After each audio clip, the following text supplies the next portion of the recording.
surmonter ces manifestations et les échanger contre du service.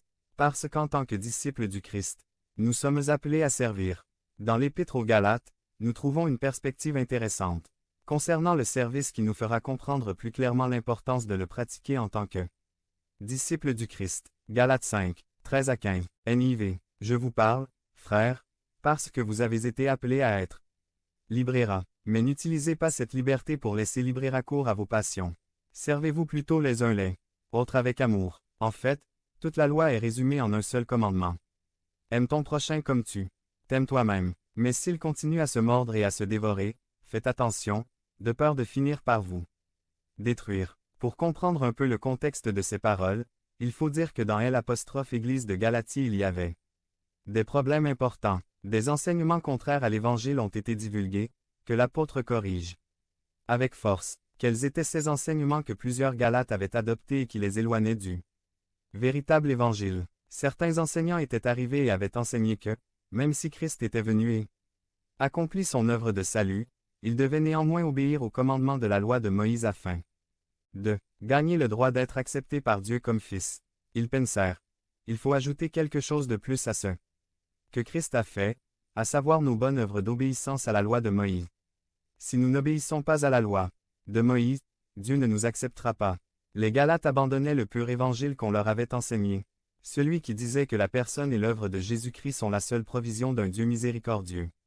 Pour le pécheur, qu'en dehors de Jésus-Christ, il n'est pas possible d'avoir une relation correcte avec le Père.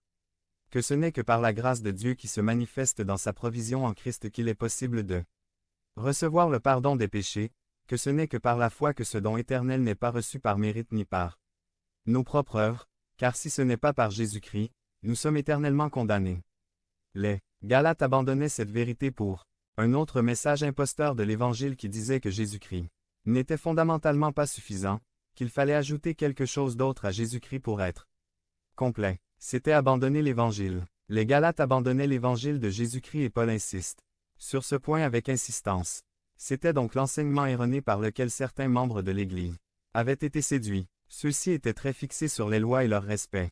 Mais, d'un autre côté, il y avait un autre groupe de croyants, ceux qui disaient comprendre l'Évangile, peut-être une minorité qui croyait que le Christ les avait affranchis de la loi de Moïse, puisqu'il l'accomplissait parfaitement, et le croyant il n'avait pas à s'inquiéter pour elle, et dans leur désir de liberté, ils allaient jusqu'à l'extrême de la débauche, c'est-à-dire vivre une vie détendue sans considérer les devoirs chrétiens. Donc, ces deux groupes extrêmes étaient en conflit au sein de l'Église au point de susciter un très gros conflit au sein de l'Église. Ainsi, la réponse de l'apôtre aux deux groupes dans ces versets nous aide à voir l'importance du service ou du service mutuel dans le corps de Christ. Il y a plusieurs choses que nous voulons souligner dans ce passage. 502 Premièrement, pour ceux qui ont tendance à la débauche et à négliger les commandements de Dieu, il nous dit que le Christ nous a libérés de la condamnation de la loi, certainement, parce qu'il l'a accompli parfaitement à notre place. L'accomplissement parfait de la loi ne repose pas sur nos épaules pour être accepté devant Dieu, parce que Christ l'a accompli à notre place, et grâce à lui, nous sommes acceptés devant le Père parce que sa justice et sa justice sont accordées par grâce en notre faveur et le Père nous reçoit comme ses enfants seulement par la grâce et seulement par Jésus-Christ. Mais bien que nous ayons été libérés de la condamnation de la loi, nous ne sommes pas libérés de vivre comme bon nous semble ou de faire ce que bon nous semble. La Bible ne parle pas de ce genre de débauche lorsqu'elle nous dit que nous sommes libérés en Christ. Nous sommes libérés de la condamnation de la loi, mais libérés de servir le Seigneur. Nous avons été rendus libérés de ne pas laisser libre cours à nos passions, de ne pas vivre à notre guise, de ne pas suivre les caprices de notre cœur. Et c'est une réalité. C'est comme quand tes parents t'avaient très restreint, ils ne te donnaient pas la permission d'aller chez tes amis et ils te faisaient donner le rythme très près, et le jour où tu les as quittés, quand tu n'étais plus sous leur constante et contrôle de supervision, qu'avez-vous fait? Peut-être aviez-vous tendance à aller à l'autre extrême de la débauche, en pensant que c'est ainsi que l'on vit la liberté. C'est un problème parce que nos cœurs ne savent pas comment vivre sans nous asservir aux lois, mais nous ne savons pas non plus comment vivre sans ces lois explicites. Nous tendons vers les extrêmes du légalisme ou vers les extrêmes de la débauche. Quelle est la solution à ce problème? Qu'est-ce qui peut nous donner une sage ligne directrice, qui maintienne notre cœur bien calibré? L'apôtre trouve la solution au conflit au sein de l'Église de Galatie et dans la nôtre dans le service lorsqu'il dit « Servez-vous plutôt les uns les autres avec amour ». D'une part, la façon dont nous évitons de suivre nos passions extrêmes et égoïstes, la façon dont nous nous libérons de l'esclavage du légalisme et de nous servir avec amour. La manière de ne pas devenir fier, égoïste et plein de ressentiment et de servir, c'est voir le besoin autour de moi et au lieu de suivre mes passions ou de condamner avec suffisance ceux qui m'entourent, c'est immédiatement s'efforcer de répondre à ce besoin dans ma famille, dans mon Église et dans mon environnement. Mais d'un autre côté, Paul dit aussi à ceux qui étaient très préoccupés par l'accomplissement des lois, que c'est précisément en se servant les uns les autres avec amour qu'ils accompliront la loi de Dieu. Il leur dit que toute la loi est résumée dans le commandement « Aime ton prochain comme toi-même ». C'est intéressant ce qu'il dit. Il dit que la preuve que je suis vraiment en Christ est de savoir si je sers mon prochain avec amour ou non. 503 Tout ce que l'Écriture enseigne et chaque loi de l'Écriture se révèle parfait ou complété dans l'amour du prochain. Lorsque nous nous servons les uns les autres avec amour, lorsque nous nous servons les uns les autres avec amour, ce service, ce ministère mutuel nous empêchera également de nous détruire les uns les autres. Au lieu de nous critiquer, de nous nuire ou de nous gêner les uns les autres, nous devons nous servir les uns les autres, voir le besoin autour de moi et y répondre. Servir, prendre soin les uns des autres équilibrera nos cœurs, afin qu'ils ne tendent pas vers le légalisme ou la débauche. Servir nous permettra de grandir en tant que disciples du Christ qui aiment Dieu et aiment leur prochain comme eux-mêmes.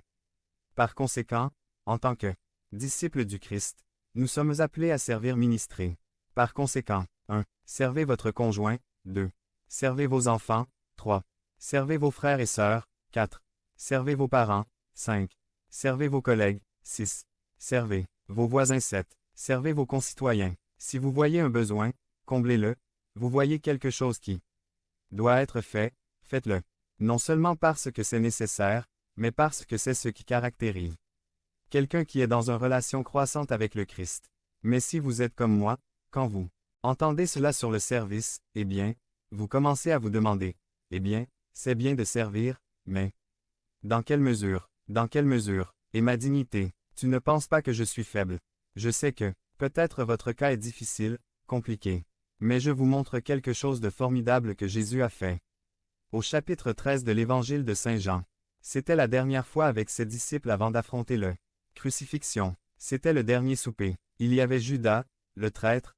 Il y avait Pierre qui allait le renier sous peu. Il y avait les autres qui seraient des lâches dans quelques heures. Jean 13, 3 à 5 dit. Jésus savait que le Père avait mis toutes choses sous son contrôle, qu'il était sorti d'auprès de Dieu et qu'il revenait à lui. Il se leva, donc de table, ôta son manteau et nouait une serviette autour de lui, jusqu'à la taille. Puis il versa de l'eau dans un récipient et commença à laver les pieds de ses disciples et à les sécher avec le linge qu'il portait autour de sa taille. Jean 13, 3 à 5 NIV. C'était son moment, tout était sous son contrôle. Son origine et sa destinée étaient certaines. Il venait de Dieu et allait vers Dieu. Il y avait les traîtres, les lâches et ceux qui niaient. Et il a fait quelque chose d'impressionnant. Cela les a servis. Pour cette célébration, tout avait été préparé, sauf une chose. Personne n'avait lavé les pieds des invités, ce qui était un geste d'hospitalité accompli par le plus jeune des domestiques de la maison. Tous les disciples se sentaient trop importants pour faire ce travail. Jésus se leva, ôta son manteau, prit la serviette et un carnet d'eau et commença à laver les pieds des disciples. Puis il leur dit dans les versets 12 à 17, « Comprenez-vous ce que j'ai fait de vous? Vous m'appelez Maître et Seigneur, et vous dites bien, parce que